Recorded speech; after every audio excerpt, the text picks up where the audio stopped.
Portents of the storm. The sky was gray over the Swabian plains in southern Germany, with heavy clouds hanging from it as if preparing to weep.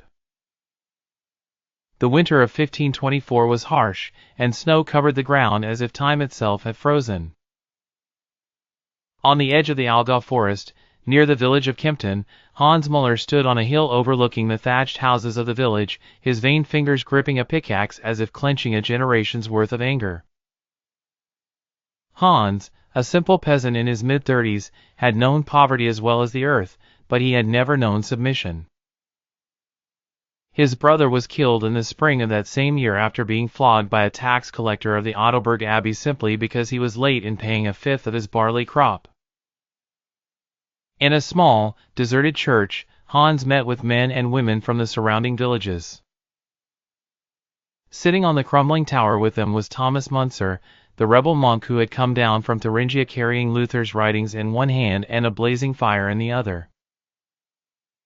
Thomas croaked, "God does not dwell in palaces, but in fields. Doesn't the Bible tell us that we are all equal? Then why should we kneel before someone who steals our children's bread?"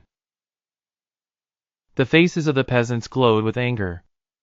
Young and old, women with dry breasts from lack of milk, their eyes shining like the battlefield. With the arrival of spring in 1525, the earth blossomed not with flowers, but with blood. On the outskirts of Memmingen, peasants raised the first red banner, inscribed with the 12 sacred requests. The south wind carried the scent of rebellion to northern Switzerland, to cantons like Aargau and Torschach.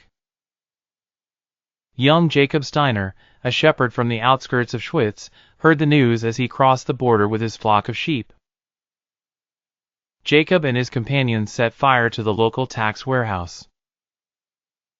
The nobleman George von Valkenburg, ruler of Swabia, called upon a mercenary army armed with swords and fire. At the Battle of Frankenhausen, where Hans, Thomas, and thousands of peasants were entrenched, everything fell.